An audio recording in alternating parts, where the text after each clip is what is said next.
कभी सोचा है कि आने वाले सालों में दुनिया के लिए सबसे बड़ा खतरा क्या हो सकता है? आज हम global risk firm Eurasia group की एक बहुत ही दिलचस्प रिपोर्ट को समझने की कोशिश करेंगे, जो इसी सवाल का जवाब देती है। और जवाब सच में काफी चौंकाने वाला है। तो दुनिया के लिए सबसे बड़ा रिस्क क्या है? आतंकवाद, क्लाइमेट चेंज या फिर कोई नई महामारी? सच कहूं तो इसका जवाब शायद वो नहीं है जो हम सब सोच रहे हैं। एनालिस्ट के मुताबिक इस साल दुनिया के लिए जो सबसे बड़ा खतरा है वो नंबर 1 पर है। एक अमेरिकी पॉलिटिकल रेवोल्यूशन। हाँ, बिल्कुल सही सुना। दुनिया का सबसे बड़ा खतरा किसी बाहरी दुश्मन से नहीं, बल्कि दुनिया के सबसे ताकतवर देश के अंदर से ही आ रहा है। लेकिन ये पॉलिटिकल रेवोल्यूशन है क्या? इसका मतलब क्या है? क्या ये सिर्फ दो पार्टियों के बीच की सियासी लड़ाई है?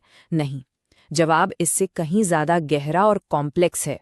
रिपोर्ट के हिसाब से ये अमेरिकी पॉलिटिकल सिस्टम का एक स्ट्रक्चरल ट्रांसफॉर्मेशन है। मतलब अमेरिका की सरकार जिस तरह से काम करती है उसमें एक बुनियादी, एक फंडामेंटल बदलाव आ रहा है। एक ऐसा बदलाव जिसका असर पूरी दुनिया महसूस करेगी।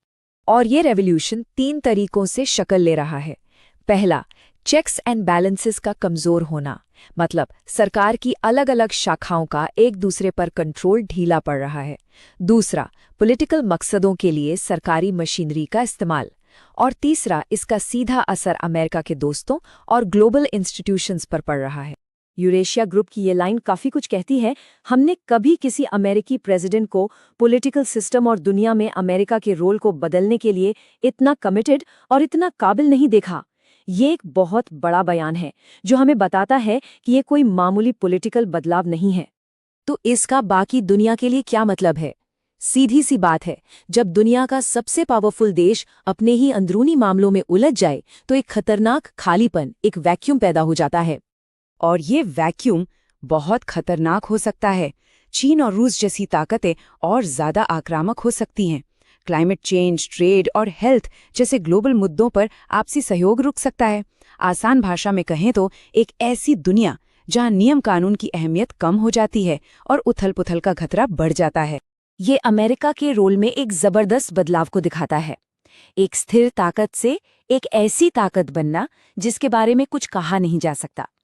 जहां पहले अमेरिका का रोल ग्लोबल ऑर्डर को बनाए रखने वाला माना जाता था, अब अंदाजा ये है कि वो अपने अंदरूनी मामलों पर फोकस करेगा और शायद ग्लोबल ऑर्डर को कमजोर भी करेगा। चलिए अब आगे बढ़ते हैं और देखते हैं कि इसके जमीनी असर क्या हैं। ये सिर्फ थ्योरी नहीं है, इसके दुनिया भर के अलग अलग महाद्वीपों पर ठोस असर पड़ रहे हैं। यहाँ एक क्विक समरी है। लैटिन अमेरिका में अमेरिकी दखलंदाजी के खिलाफ गुस्सा बढ़ रहा है।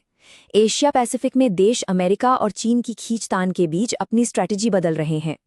मिडिल ईस्ट में अस्थिरता और बढ़ रही है।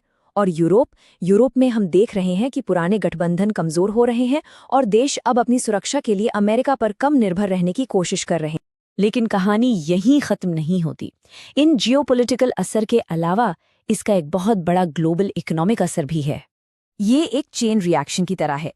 अमेरिका की अनप्रिडिक्टेबल पॉलिसीज ग्लोबल रिस्क पैदा करती हैं, जिससे सप्लाई चेन और ट्रेड में रुकावट आती है और आखिर में मार्केट्स में अनिश्चितता और उतार चढ़ाव बढ़ जाता है।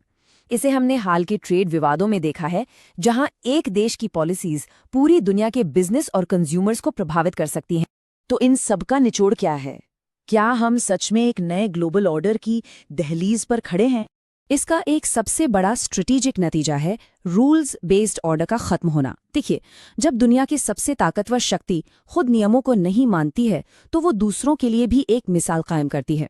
इससे इंटरनेशनल कानूनों की नींव ही कमजोर हो जाती है। और इस पूरे विश्लेषण का जो सबसे बड़ा टेक अवे है वो ये है कि अब जो कुछ भी अमेरिका के अंदर होता है वो सिर्फ अमेरिका तक ही सीमित नहीं रहता, उसका असर पूरी दुनिया पर पड़ता है। तो आखिर में एक सवाल सोचना बनता है, जैसे जैसे एक देश की पॉलिटिक्स पूरी तरह बदल रही है, क्या बाकी दुनिया इसके नतीजों के लिए तैयार है?